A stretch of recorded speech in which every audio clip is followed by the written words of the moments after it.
What's up, everyone? I'm Victor, the Good Boss, and I have over 11 years clean. And I can tell you, recovery, it's not easy, but it's possible. It's not I can, it's I will. How are you going to do it? I'm sure you'll find a way. I want to talk real quick about Troy, my new best friend. He was standing on the side of the road, holding a sign, begging for money so that he can get his fix, so he didn't have to feel sick. So here's a story from Troy himself, where stories change here.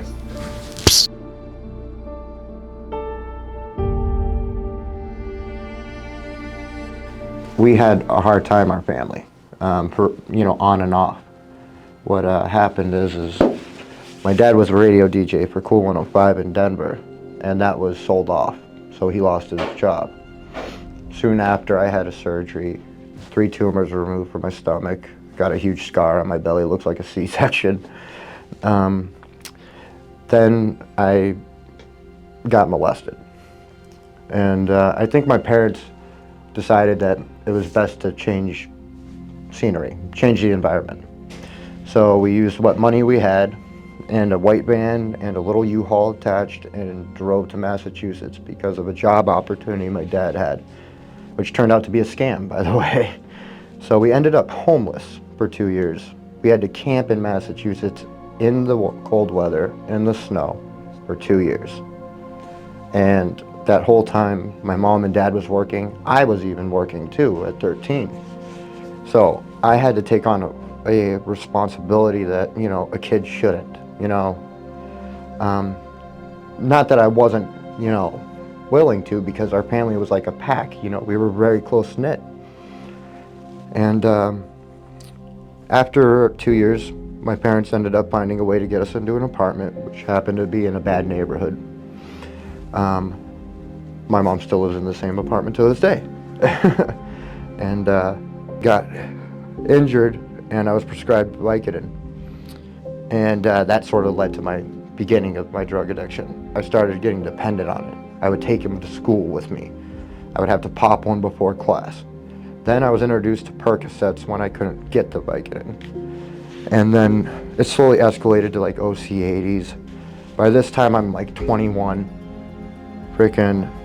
From there, OC80s were out of the equation. They stopped making them. They turned into what was called OP80s. You can't snip them or anything, so people didn't want them. And the girl I was with at the time, the one that cost me my hand being broken, she said that heroin would be the best thing to do. It's cheaper and it works better and it's not as addictive. Biggest mistake of my life. So I pick up, start sniffing. Soon after, she introduces me to the needle. From that time, I'm hooked. I was stuck. I was a slave to drugs at that point. Drugs told me what to do, and when I was told to do it, I would, And then years went by, just me sort of sailing through, just doing drugs. Then I got into alcohol about at the age of 29-ish. And I think that was because right before my dad passed away, and he was my buddy. I love him to death, I still do. And I feel like he's with me to this day. I feel like he helped me. But like I said, I was sort of numb to everyone. I isolated myself. I stopped taking care of myself. I mean, even in the first video, you can see like dirt on my face, And, I've been beat up by dealers. I've had my family's lives threatened because of it. I remember I didn't want to go panhandling one day because I was so sick. And something urged me to go out and do it anyways. So I sort of got up, went to my little island that I go to all the time, and not even 30 minutes later, this truck pulls up. And this guy goes, "Hey, you want a job?" And I go, "Well, yeah, I'm holding a sign. Of course I'd want a job. I'm demeaning myself and, I feel like a piece of crap." And he goes, Let me ask you a question. Let me ask you this. Do you get high? have And I substance don't care, abuse issues? because I And he have goes, be 11 years honest clean. with me. I remember him doing that. Be honest with me. And I go, yeah, I drink and I do heroin. And he goes, if I get you into a program and you do 30 days, I'll help you out any way I can. So I'll tell you right now, I have one scholarship opportunity that's in, I know it's gonna sound crazy, it's in Florida, if you wanted to go there. I'll go anywhere. Okay. I will go anywhere. It's a state-of-the-art facility. It's amazing. They even do a dual diagnosis. They help with mental health. You're gonna make me cry, dude. No, you're making me cry, bro. So let me just explain to you what the no, it's okay. Give it a chance like that. I agreed to it. The guy's name was Victor, and not even 2 days later, he's at my door going, ready to go? I mean, literally, he told me before to pack a bag just in case, and I did. And 2 days later, he literally flew me all the way down to Florida to a detox, and then he goes, Troy, you're gonna go into compassionate behavioral health after. And he goes, it's a program that'll help you, I swear it will. And I'm like, okay. And then I ended up in residential. That's where I met Ken. You know, he even gave me a recovery Bible because he knew I liked meetings and I was religious. You know, and I have gotten in touch with the religion more.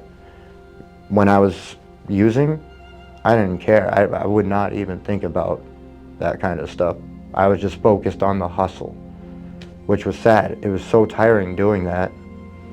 But then, you know, Ken, Alyssa, you know, all these counselors, Haley, you know, they all knew exactly what I needed, even though I didn't think of it. And the fact that they, I'm trying to think of how to word it, the way they presented it to me, I could understand, you know, because I have autism and I see things black and white and there's no gray areas for me. And they knew that, you know, and they were always there when I was having hard times, you know, and just the facilitators too, teaching us how to handle the real world or recommend how to handle it, really stuck with me. Like, I really wanted to put the work in because I knew they had faith in me, and that made me have faith in me too. So I was really grateful and happy at the fact that they were able to treat me the way I needed to be treated, because if I was treated a certain way, I'd get uncomfortable and leave. But I got to stay, you know? I got to experience my journey being better, you know? The meetings and everything helped, and I love them all. I'll never forget them, definitely not. I'm not the type that is gonna visit them. My life now, after completing compassion behavioral health, freaking awesome. I love it. I'm like high on life, and I'm not giving it away. This was a gift that these guys gave me, and I'm not going to squander it. I want to keep it with me, and I want to share it with the world. I want to prove to people, because I want to prove to people that I can do this easily, like a piece of cake. Yeah, I'm going to have obstacles. The CBH told me there's going to be obstacles, and you know, in reality, I knew it. But I'm going to jump over these things because I was given everything I need to in order to live a life that I truly want. You know, I've never been happier. I have no substances, no Suboxone, methadone. I am me again, and I am definitely going to show the world what Troy is made of, and it's all because of you guys. You know, I couldn't thank you guys enough. I really couldn't. You guys save lives. You really do.